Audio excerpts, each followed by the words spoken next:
오늘 우리에게 주시는 하나님 말씀은 창세기 36장 15절에서 30절까지입니다. 에서 자손 중 족장은 이러하니라. 에서의 장자 엘리바스의 자손으로는 대만 족장, 오발 족장, 스보 족장, 그나스 족장과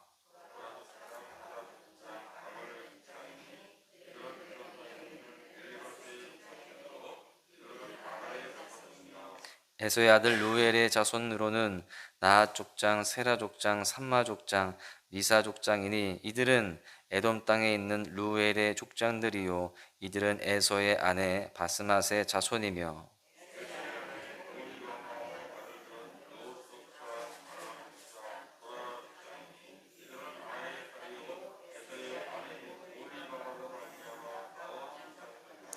에서 곧 에돔의 자손으로서 족장된 자들이 이러하였더라.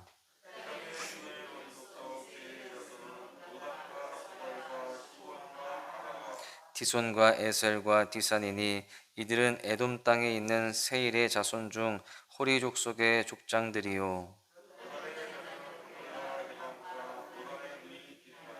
소발의 자녀는 알완과 마나핫과 에발과 스브와 오남이요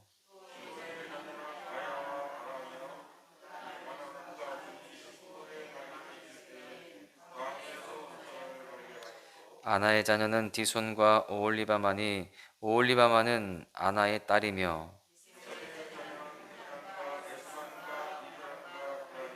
에셀의 자녀는 비란과 사하완과 아가니요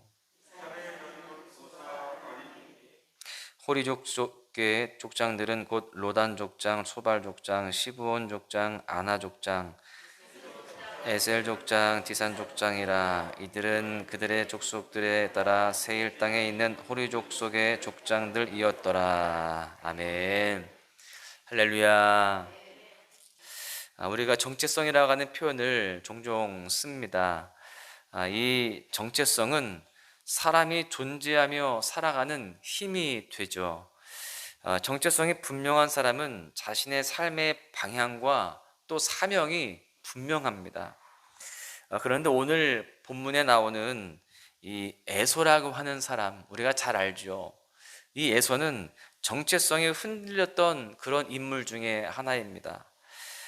에서의 삶을 통해서 우리가 어떤 것을 배울 수 있냐면요, 첫 번째로는 하나님의 백성의 정체성을 우리가 회복해야 된다라는 교훈을 얻을 수 있습니다.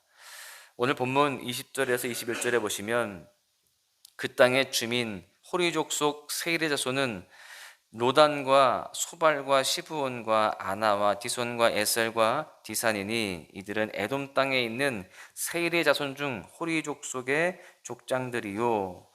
지금 여러분 이 말씀 구절을 읽으면서 한편으로는 의아해 하실 분들도 있을 겁니다. 어떤 면에서 그러냐면 지금까지 에서의 족보를 쭉 이야기하다가 느닷없이 지금 20절부터 30절까지 세일 땅 원주민들의 족보가 소개가 됩니다. 이 가나안 원주민들의 그 족보가 나오고 있어요. 우리가 지금 이 창세기를 보면서 족장들의 이야기가 나오잖아요. 아브라함, 이삭, 야곱, 요셉 쭉 나오는데 거기에 지금 이 우리가 영적 계보를 이어가고 있는 그 족속과는 그 족보와는 관계가 없는 이 세일 땅 원주민들의 족보가 나오고 있다는 것이 사실 의아해할 수 있는 부분인 것입니다. 그렇다면 왜 느닷없이 세일 땅에 사는 원주민들 호리 족속의 족보가 나올까요? 이것은 에서의 족보가 세일 땅 원주민들의 족보와 뒤섞여 버렸기 때문에 그렇습니다. 에서의 조부였던 아브라함도 또 아버지 이삭도요, 가나안 족속의 혈통 안에서만 결혼을 했습니다. 그것을 고수했어요. 이삭의 결혼 스토리를 잘 아시지 않습니까? 가나안 땅에 결혼할 사람이 없어서 종을 통해서 멀리 고향 땅에서 리브가를 데려오잖아요.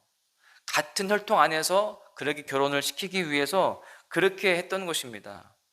그리고 심지어 에서는 그러한 과정에서 그 리브가를 통해서 그렇게 태어난 그런 사람입니다.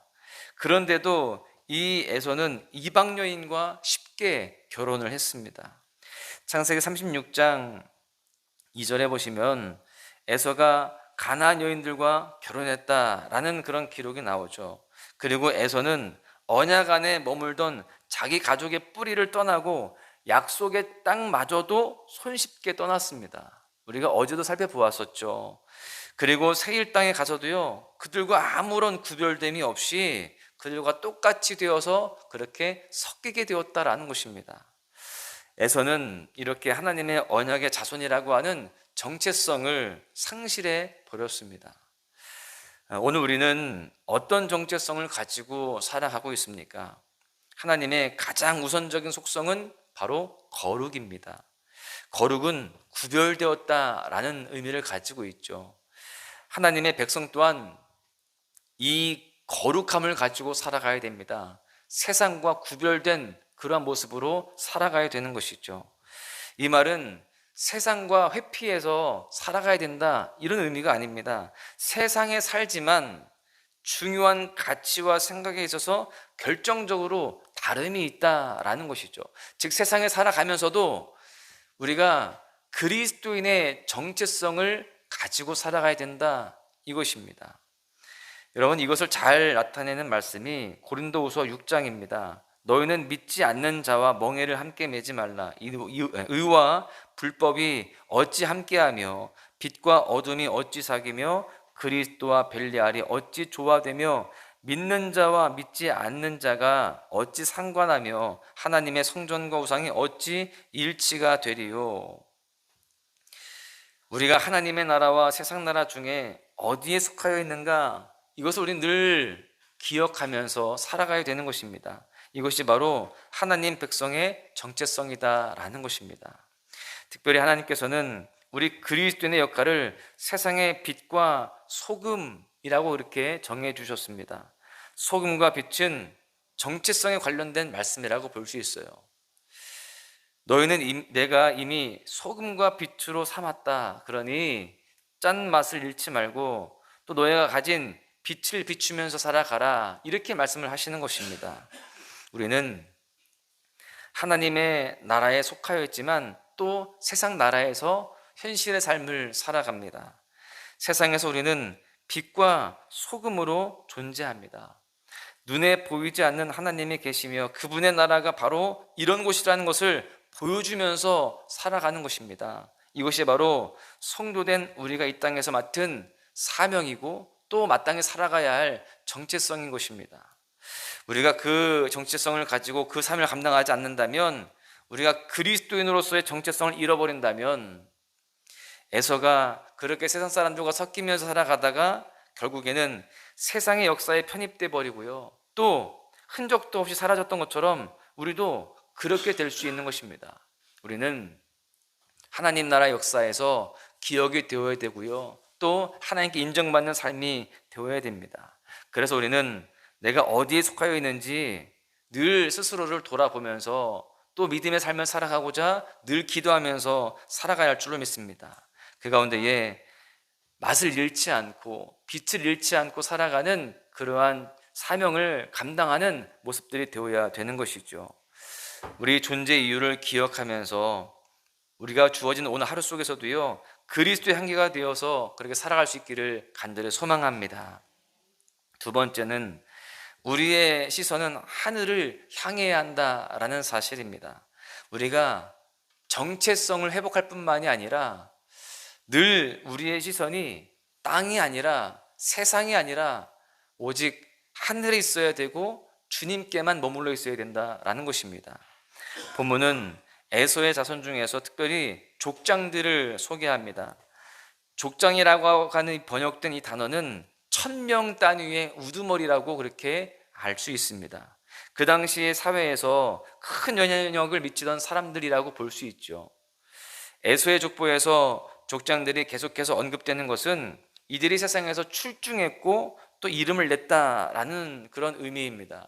그런 반면 하나님의 백성의 정체성을 지키면서 하나님이 주신 약속의 땅에서 살아가는 야곱은요, 그 이후에 애굽의 그 바로 앞에서, 그 왕 앞에서 자신의 세월을 고백했던 것처럼 내가 험악하고 수고로운 세월을 지냈나이다, 이 고백처럼 어려운 일들을 만나면서 힘겹게 살아갑니다. 보시면 에서는요, 지금 승승장구하고 또 잘 되어지고 있습니다. 그의 이름과 명성이 그렇게 높아졌습니다. 에서는 족장들을 많이 배출하는, 그렇게 그 세일 땅에 거하면서 그렇게 섞이면서 살아가는데요, 자신의 이름을 높이고 또 족장들을 많이 배출하는, 세상에 부러워하는 명문 가문을 이뤄가고 있다라는 것입니다. 그런데 그런 반면 야곱의 집안은 별 볼 일 없고 고생만 많이 하는 그러한 삶을 살았다는 것이죠. 여러분, 지금 이 모습 또한 이 고민이 오늘 우리가 하고 있는 이 고민이 아닐까, 그런 생각이 듭니다. 나는 하나님의 백성의 정체성을 가지고 그렇게 살아가는데, 또 예배도 열심히 드리고 또 남들이 잘하지 않는 이 새벽 제단을 쌓으면서 그렇게 몸부림치면서 살아가는데, 내 삶은 왜 이렇게 쉽지 않을까? 또 오히려 다른 사람들, 믿지 않는 사람들, 개차반으로 세상 살아가면서 하나님의 하자도 모르는 사람들은 손만 대면 잘 되어지고 또 내가 생각하는 것보다 오히려 또 좋은 일들이 많은 것 같은데 왜 이럴까? 이러한 질문과 갈등이 생길 수 있다라는 사실입니다. 여러분, 그렇다라고 한다면 그런 고민 속에서 여러분은 에서의 족보에 속하고 싶으십니까? 아니면 야곱의 족보에 속하고 싶으십니까? 내 가문이 에서와 같은 가문이 되기를 바라십니까? 아니면 야곱과 같은 가문이 되기를 바라십니까? 성경은 우리에게 당신은 어디에 속할 것인가, 이것을 묻습니다. 에서의 계보에 속한 자들이 세상에서 명성을 높이고 또 잘 사는 것처럼 보일 수 있습니다. 더 좋아 보일 수 있어요. 세상의 관점에서 볼 때에 성공한 가문은 누가 봐도 에서의 가문입니다. 그러나 구원의 은혜를 받은 자손은요, 야곱의 자손인 거예요. 구원의 은혜는 믿음의 사람들에게만 주어진다는 사실을 우리는 분명히 알아야 됩니다. 세상에서 누리고 있는 것들, 또 세상적 관점에서 보았을 때 좋은 것들은 다 사라지고 없어질 것들입니다. 아무것도 아니라는 거예요.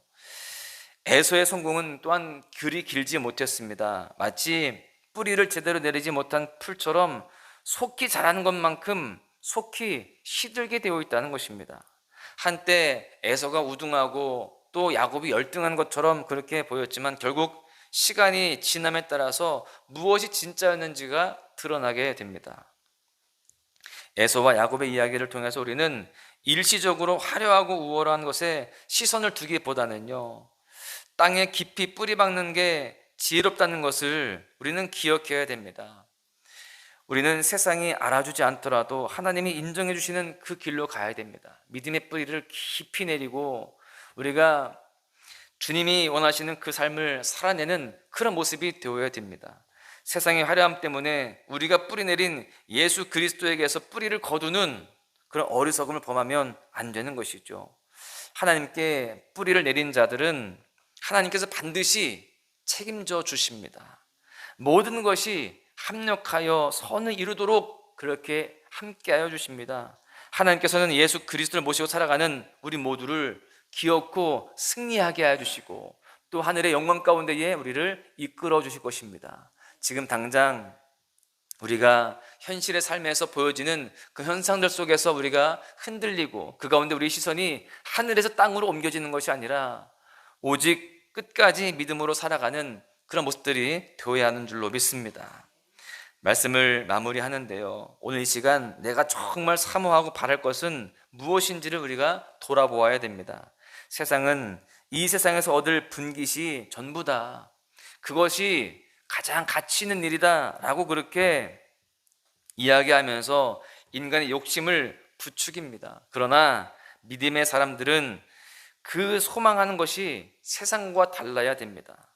우리의 시선의 방향이 늘 하늘에 머물러 있어야 되는 것입니다. 주님께서는 우리에게 이 땅의 것을 구하기 전에 하나님의 나라와 그의 의를 먼저 구하라고 그렇게 말씀하셨습니다. 너희 쓸 것은 아버지가 다 아시니 다 주실 것이다. 공급하신 하나님을 믿고 먼저 그 나라와 그의 의를 구하면서 살아가라. 이렇게 말씀을 하세요. 우리는 그 주님의 말씀을 기억하면서 하나님의 자녀라는 정체성을 회복하고 우리의 우선순위가 또 우리의 시선이 오직 하늘에 머물러 있는 삶이 되어야 할 줄로 믿습니다. 그럴 때 이 모든 것을 도와주시는 하나님의 은혜, 또 모든 것이 합력하여 선 이루는 그 놀라운 은혜가 우리 모두에게 있게 될 줄로 믿습니다. 오늘도 그러한 믿음을 가지고 승리하시는 하루가 되시기를 주님의 이름으로 간절히 축원합니다. 은혜 아니면 살아갈 수가 없네. 호흡마저도 다 주의 것이니 세상 평안과 위로 내게 없어도 예수, 오직 예수뿐이네.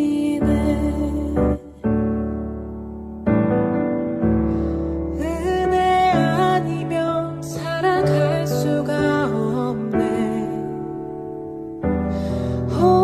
호흡마저도 다 주의 것이니 세상 평안과 위로 내게 없어도 예수, 오직 예수뿐이네. 크신 계획 다 볼 수도 없고 작은 고난에 지쳐도 주께 묶인 나의 모든 삶 버티고 견디게 하시네. 은혜 아니면 살아갈 수가 없네. 나의 모든 것 다 주께 맡기니 참된 평안과 위로 내게 주신 주 예수, 오직 예수뿐이네.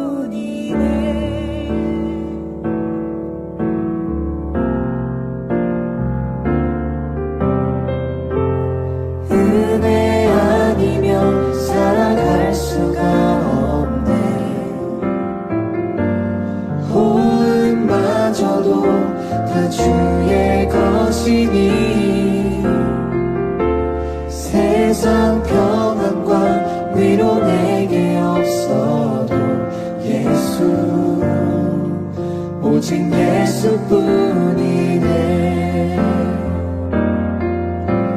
크신 계획 다 볼 수도 없고 작은 고난에 지쳐도 주께 묶인 나의 모든 삶 버티고 견디게 하시네. 크신 계획 다 볼 수도 없고 작은 고난에 지쳐도 주께 묶인 나의 모든 삶 버티고 견디게 하시네. 은혜 아니면 살아갈 수가 없네. 나의 모든 것 다 주께 맡기니 참된 평안과 위로 내게 주신 주 예수, 오직 예수뿐이네.